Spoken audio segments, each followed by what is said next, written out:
Breaking news here. We interrupt your regularly scheduled programming to bring you a sensational announcement straight from the world of trading cards. Panini, the renowned trading card manufacturer, has just inked a groundbreaking deal with the LIV Golf League. That's right, prepare to tee off with these shiny, ultra-modern cards as Panini unveils plans to produce trading cards featuring the iconic Panini brands, including the beloved Prizm series. This collaboration promises to bring fans closer to the action like never before, capturing the thrill of the game in every card. Stay tuned as we bring you all the latest updates on this thrilling partnership.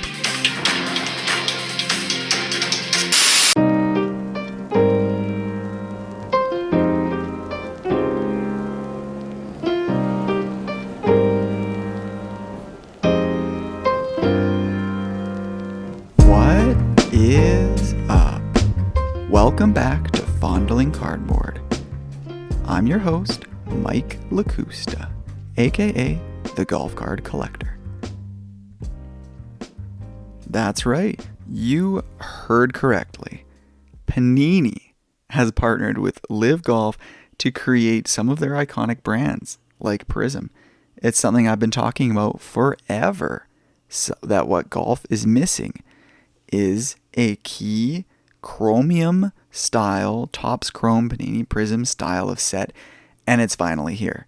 Now, haters will say, it's LIV Golf, it's not the PGA. We don't watch LIV Golf. You know what? Fair enough. I know a lot of you listeners don't tune in regularly to LIV Golf, and to be blunt, I don't catch the broadcast all that often myself, but I'm still a fan. And some of the biggest pieces of this story is that we are going to be getting cards of legends of the game who would otherwise not have gotten cards. Guys like Brooks Koepka, John Rahm, Cameron Smith, major winners, world number ones. Brooks Koepka could even be argued, top. I'm really going to get torn apart for saying this, but top 20, top 25 player of all time. And for these guys not to have high-end cards other than a couple of Sports Illustrated for kids, this is huge news. And again, to the haters, I'm sorry to say, but the only reason that this is able to come together is because the LIV Golf League is a team franchise-based format where Panini was able to work out an agreement with the league itself, and the players must comply to provide their NIL, their name, image, and likeness, to have cards produced of them. I'm sure there's something written in their contracts or their agreements playing in the league. Whereas, I've talked about this before, Upper Deck has the PGA license, but all that really gives them is the PGA logo. And then they have to work out individual agreements with every individual player because technically they are independent contractors. And they reserve all of those rights. And I've been saying there should be a way for Upper Deck to force the PGA to give them rights to all of their players. Even if the players won't sign cards, at least produce some kind of, awesome chrome style of product like Panini Prizm.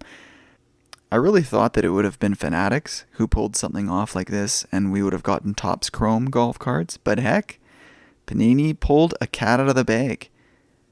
And it's funny, as I'm sifting through the Golf Cards and Memorabilia Facebook group and reading through the comments on a couple of posts about this today, it's funny how much confusion there is about Panini because golf card collectors, unless they're involved in other sports, don't know anything about Panini. They really just know Upper Deck, maybe LIV, Sports Illustrated for kids. For those vintage and pre-war collectors, there's some tobacco cards. But it made me realize all those times on this podcast that I referred to Topps Chrome and Prizm, my golf-focused listeners had no idea what I was talking about. So now we get Prizm Golf. For those of you who aren't familiar, prepare to have your minds blown. So today's episode was supposed to be a bit of an update on some of my own personal projects and some of the lessons learned from them. However, because this is such breaking news, I wanted to talk a bit about Panini, a bit about LIV golf cards, share some discussions that are happening on Instagram and Facebook about this breaking news. And then I will get into some project-based talk. However, rather than giving an update on my projects, maybe I'll save that. Again, I'll push it to next week. And instead, I've contacted 5 other hobby, let's call them influencers, I guess. I'll call them content creators, podcasters. And I asked them to share some advice, ways to pick the right projects for you, why your projects might fail, how to plan out and execute a successful card project, and some tips to get the most enjoyment from the process and fulfillment from completion of the project. People like Mike Geo from Sports Card Nonsense, Brett McGrath from Stacking Slabs, Paul Hickey from the Sports Card Strategy Show, Iowa Dave from The Shallow End, and David Yarger from The Chase on DA Card World. But before we share the valuable advice that those guys shared, let's talk a little bit about Panini. Now, if we rewind the clock back to the late 2000s, just before 2010 kind of time frame, Panini was just coming onto the scene in North America for sports cards. So I'll talk a little bit about their involvement with the NBA and basketball cards, because that's what I collected at the time. And up until Panini got an exclusive license with the NBA, there was actually a lot of competition. You had Topps creating NBA basketball cards, you had Upper Deck creating NBA licensed basketball cards, and you had Panini all at the same time. And it created some healthy competition, some amazing designs of cards, some innovation as the different companies tried to draw your attention towards them. Now, there was some optimism, let's say, about Panini. I remember the shop owner, Chris Wise, over at Weiser's Wide World of Collectibles, was telling me about Panini and how, some of these products were what people were going to be going after going forward. And I don't think he was trying to push me away from Topps or Upper Deck, but I think he was just trying to introduce me to what the new cards were going to be. So I opened some of these packs, and to be frank, I was a little disappointed with Panini. My immediate, and to be fair, it was with a paper product. It wasn't any of their high-end products or even kind of their middle-tier flagship products. It was just a generic Panini basketball hobby box. But the thing I did enjoy is just ripping a pack a day. I treated it almost like cigarettes. I didn't rip open the box looking for a chase. I treated it like, a flagship set, just kind of enjoying the cards and sorting them. And that happened to be the box that I used to take with me to my grade 11 social studies class, or maybe it was grade 12, whatever. And I'd sit at the back of the class. I strongly disliked the teacher, and she hated me too. And so I would try and sneak my basketball cards and read them. And I remember vividly pulling a Steph Curry rookie card in that class. And that was one of Panini's first ever years of making trading cards. Now, if you fast forward through the 2010s, they did create a few really interesting, innovative products, some very iconic brands that have stuck around, like Panini National Treasures or Flawless, another amazing high-end set, the kind of boxes that you would never buy for a personal break. You just maybe buy these cards on the secondhand market. Now, somewhere in between that ultra high-end and that base entry-level paper product fell Panini Prizm. And the first year was 2012, and it was kind of designed to combat Topps Chrome. Right away, it was a hit, and it basically has been Panini's cash cow brand ever since. In fact, it was elevated almost to this iconic legendary stature that's almost a little bit too inflated for what it really is. It's a nice product. It's a chrome product, a nice sturdy stock. Year over year, it has just enough variance to keep it interesting, but it doesn't change the border and the style of the card so drastically that it's unrecognizable from the year over year brand. But most importantly, what Prizm did was highlight the importance of having a consistent series of parallels. Now, obviously, you have a base set, and then you would have a colored parallel of each card with a different serial number. Over the years, Panini certainly added a whole bunch of parallels and different colors to create the rainbow and extend it to be from, a handful of colors to 20, 40, 50, and I'm sure in the modern era it's over 100 different parallels. But the thing that is consistent are the rare parallels, gold out of 10, and the black finite 1 of 1. And for super collectors, those are the chases. Those are the cards to get. I was almost hesitant even bringing this up because if golf card collectors aren't too familiar with Panini and, what the iconic cards are, maybe I thought, I could keep that information tucked in my pocket, and when the sets come out, chase after a few gold prisms or black finite or black nebula 1 of 1s that I want, and then kind of show them off and announce that they are the best cards around. However, I realized that's not what I want to do. You guys are the listeners, and I want to be here to learn along this journey and share anything that I know with you. So, the people who are already familiar with Panini, I apologize for making you sit through that. I'm sure it was like sitting in on a kindergarten class because Panini is so iconic in basketball, football, and other sports that, this is just, the basics are just obvious. But one thing that you Panini veterans and the Panini newbies and I can all come together around is that these beautiful, shiny gold prisms are going to be amazing. Let's see what the community is saying about this. So on Instagram, just kind of following a few posts between Panini and the LIV Golf League and my favorite team, the Range Goats, there's all kinds of comments and mixed feelings. But what I'm noticing is that on Instagram, it seems pretty extreme. It is absolute applause and excitement, or death threats, and Saudi Arabia doesn't need more money from a deal like this, and that kind of trash. So rather than flip through those posts, I'll go back to the Golf Cards and Memorabilia group on Facebook. I will mention, of course, I am the administrator of the group along with a couple of wonderful people, Nicholas and Brian, and let's find out what people are saying. So I guess there is a little bit of negativity in here. Someone says, Panini drops more balls than Upper Deck and Topps combined. And I guess to be fair, that's true in some ways. Panini has always done sticker autos, which is a huge disappointment, but the Prizm product is not meant for autos. It's really chasing those different parallels and prisms. And actually, their high-end products like National Treasures and Flawless usually is on card autographs.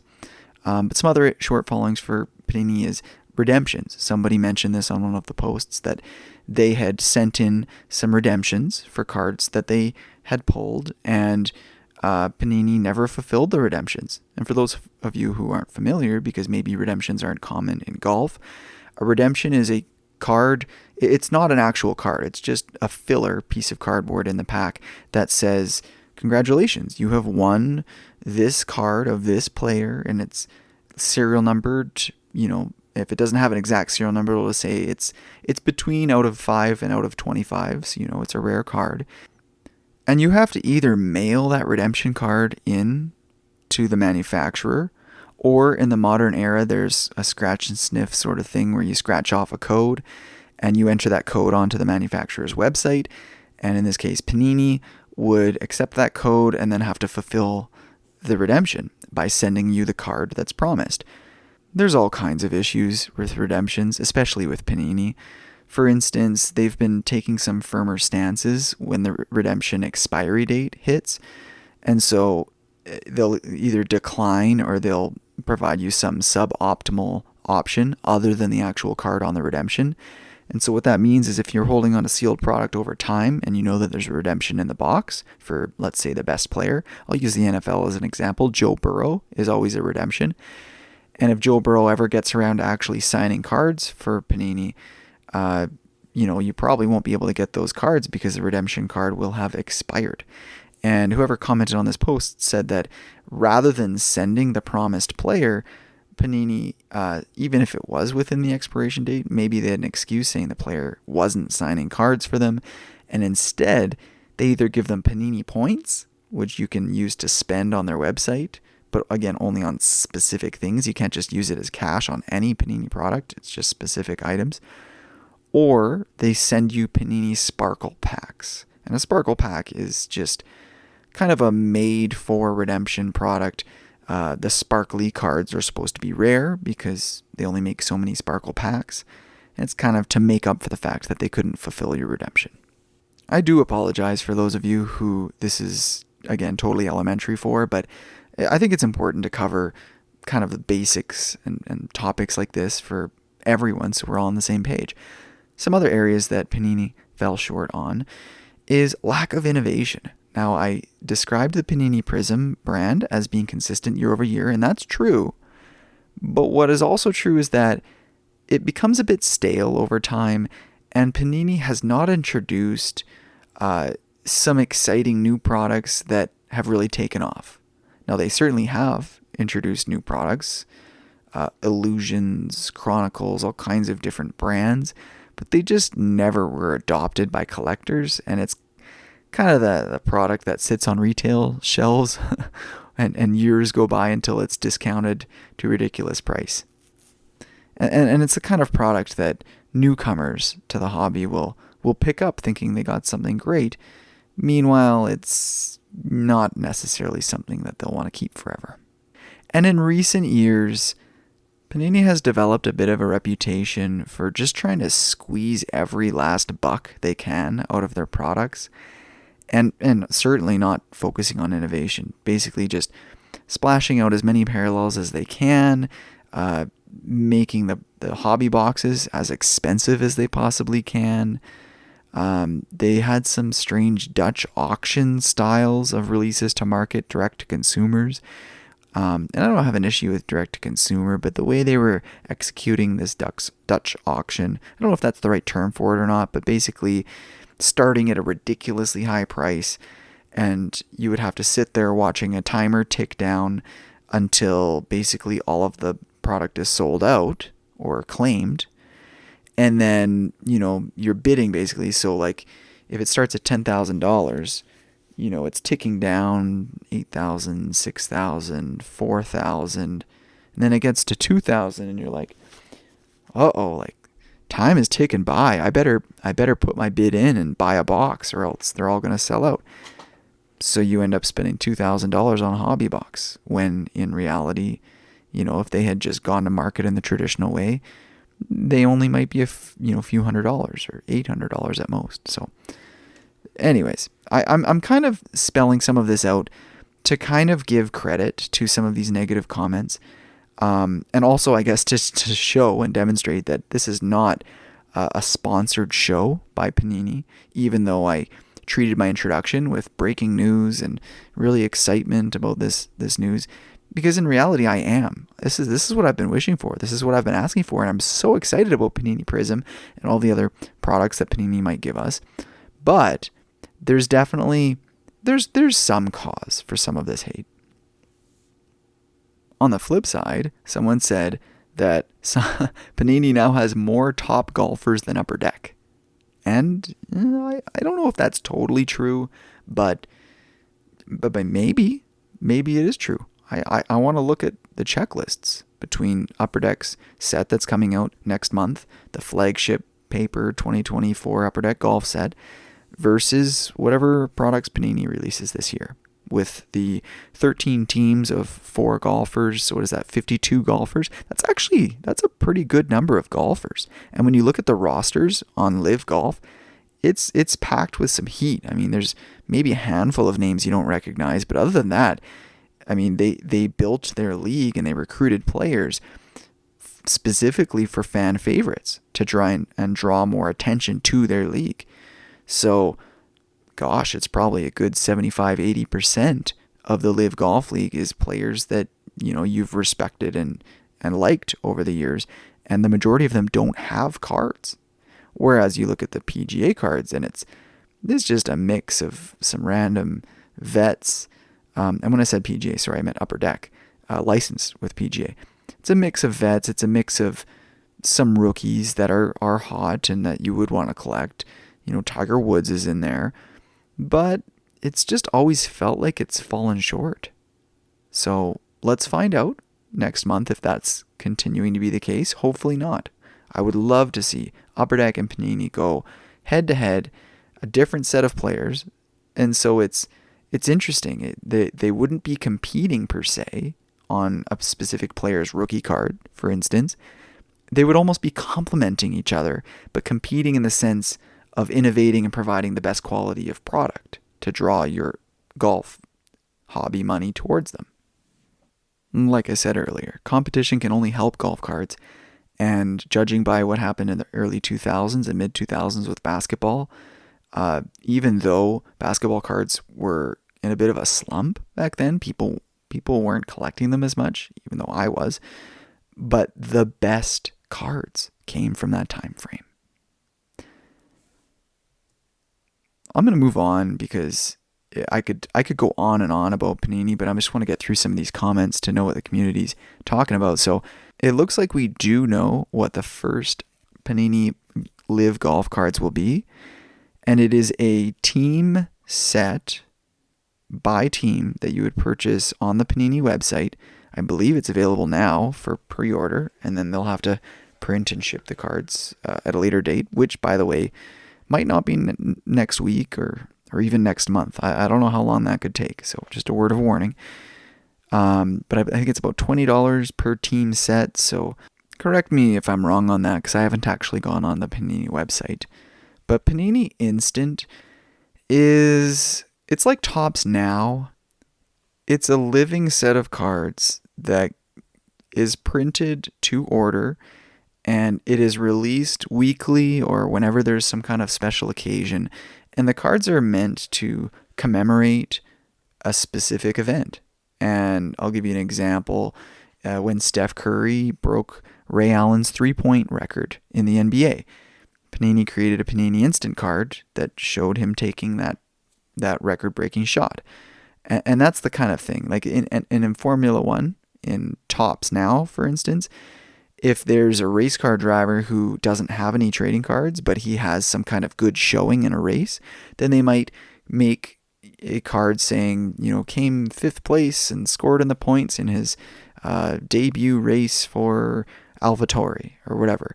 And then that would kind of be considered that racer's rookie card, even though Topps Now isn't, a pack-pulled card.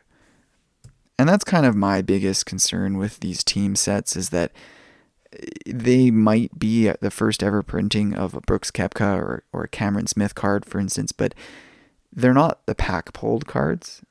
And so technically, if you really wanted to look at who their rookie cards would be, it would be their Sports Illustrated for Kids card, which was ripped out of a magazine, printed to order with Panini Instant, pulled out of a magazine with Sports Illustrated for Kids. If you want to get the first Panini actual rookie card, just wait until Panini releases something that's pulled out of a pack.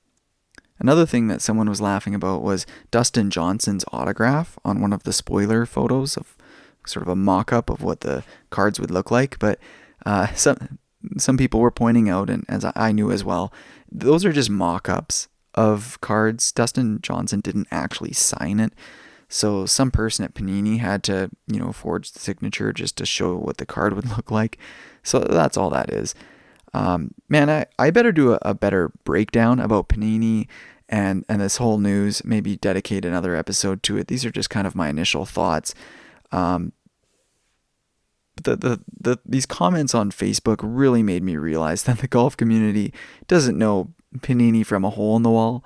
There's certainly some collectors who transverse over sports, but all in all, this news was met with a little bit of confusion. So, I want to break it down a bit deeper at a future date.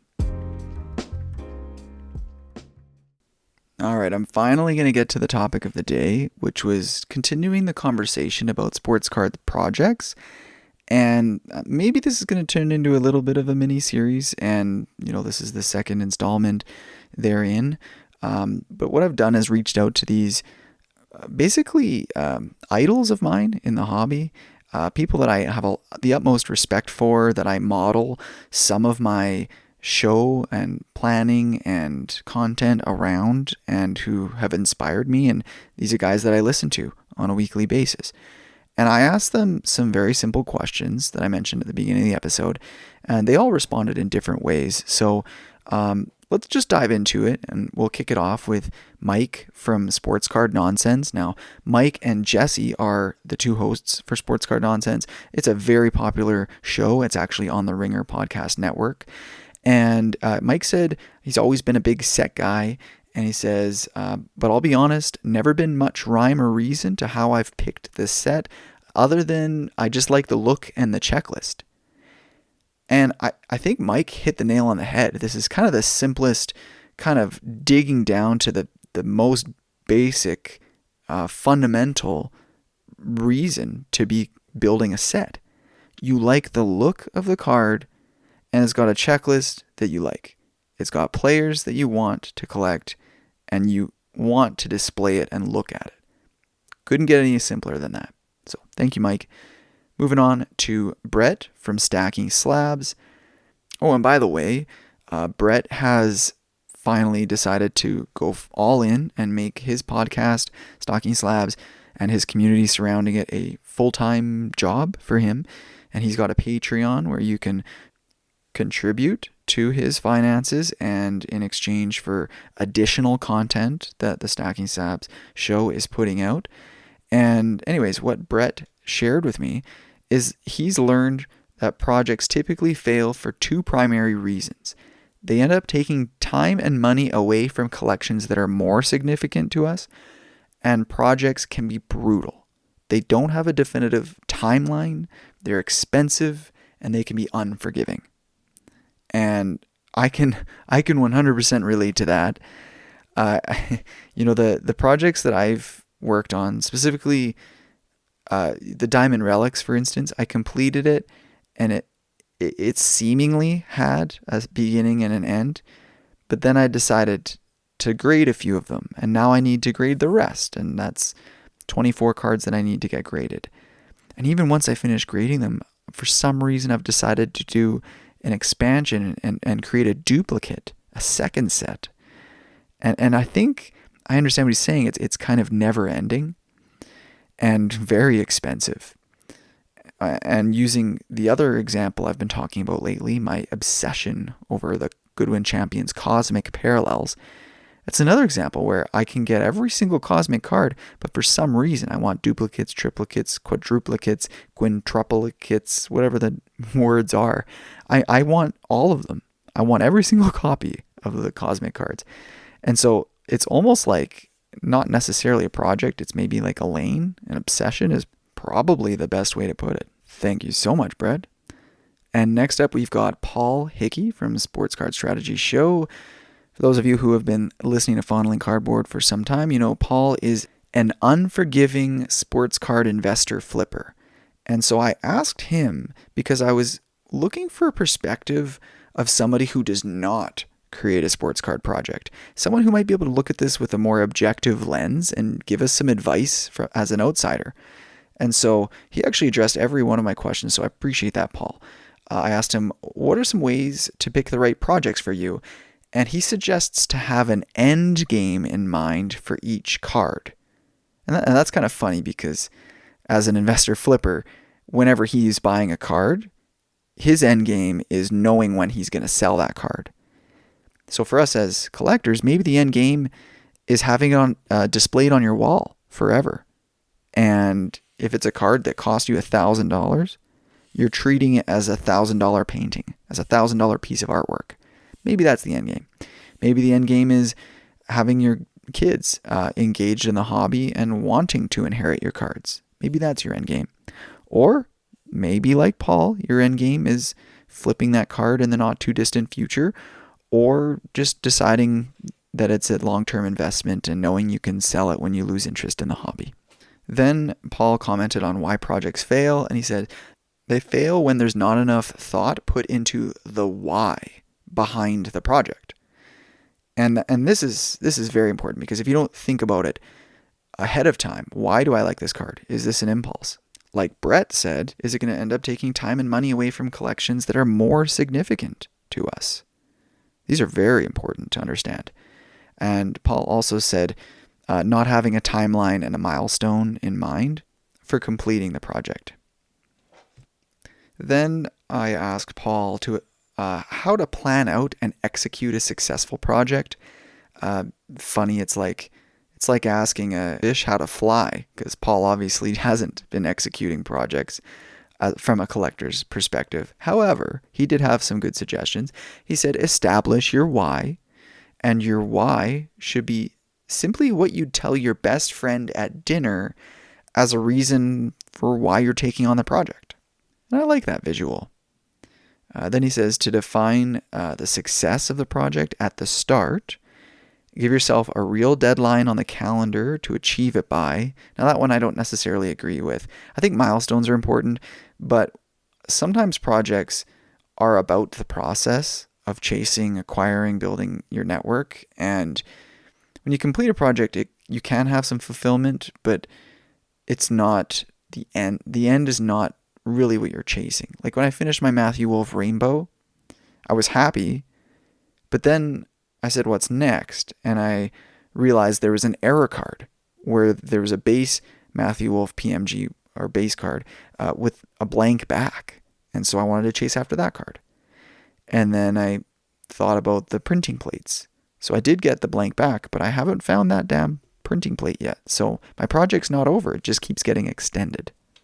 And I do get fulfillment from the milestones along the way. And so when I find his gold PMG autograph, for instance, and I add that to extend the rainbow, I will be happy. That'll be another milestone completed. But I'll still be looking for that printing plate. And finally, Paul says to make it tangible, not conceptual, i.e., you want to have X amount of Y particular thing. So not to be the best collector of this player, which is sort of hypothetical or hyperbole. It is to have the top 10 best rookie cards of this player that I love. Great suggestions there, Paul. I mean, maybe there's some kind of Freudian slip happening and you actually are a collector. I don't know. All right, next up we got Iowa Dave from the shallow end. Dave, actually he says no credit needed, so maybe Dave didn't want me to call him out by name, but there you are. So Dave says that he writes down his plan and his project, and that makes all the difference. If it's not written down with his actual handwriting, then he won't hold himself to it. And it has to be physical writing, not just something typed up in the notes app.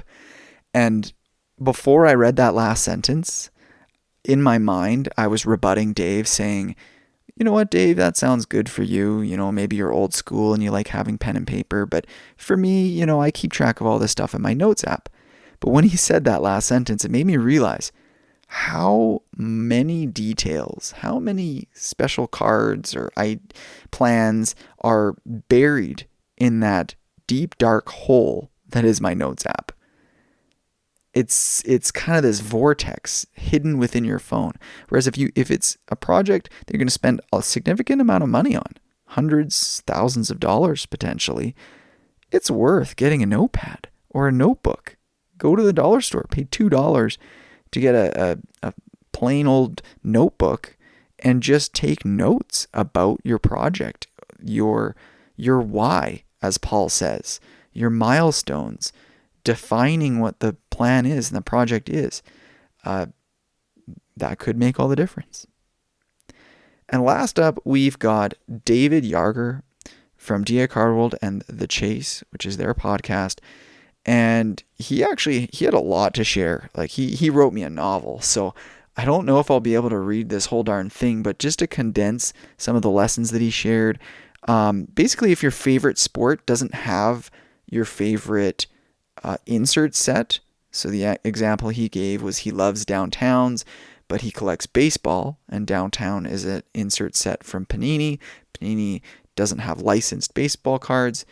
So he'd be looking for a Topps card that has an alternative style that mirrors the insert that he likes. And so the example that he gave was a Topps short print set called Home Field Advantage, which apparently looks like Panini Downtown cards. So that's a cool piece of advice. The next lesson I condensed down from David was, he basically that the main reason that a project fails is due to finances or lack thereof. And I get that. Next, he was talking about collecting your hometown heroes. So professional athletes who grew up in the same area as you, or for the teams that you grew up idolizing. And I love that one because I do the same thing. I collect any Canadian athletes that I like. I collect, Steve Nash, for instance, who grew up in the same kind of part of Canada as I, and I grew up playing in his Steve Nash youth basketball leagues. Even as far as like I collect a track and field star, Georgia Ellenwood, who was like a friend of mine's younger sister and kind of a friend of mine as well. And, she went on to run in the Olympics in the heptathlon. So it's just fun to collect cards of athletes that you know personally or that you admired growing up. And the examples that David gave were some athletes, people I didn't necessarily recognize because I don't follow baseball. But the lesson learned was these guys that he collects from his hometown were kind of like rags to riches stories. And he chose specific people from his area who maintained some humility and a down-to-earth personality and who remembered where they came from. And he respects that part of the professional athletes so they don't get spoiled with all of this money and glamour and fame. And he described that as basically something that inspires him. It inspires him to want to succeed. And so that's why he collects their cards. And I love that. And if I were to just condense that down to a single sentence, find a lane that inspires you. Because that's a perfect recipe to keep you engaged. Mailbag was pretty light this week, so it doesn't necessarily have to become a weekly segment. However, Mark Miller on Facebook did ask, is there any place with complete Super Glow checklists? He says, I have quite a lot of these golf cards and I'm confused as to the different sets.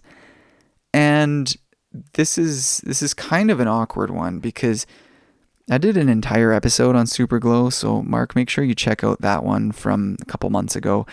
Super Glow is made by a company called Super Breaks, and I think the company may have even changed its name and its direction a few times.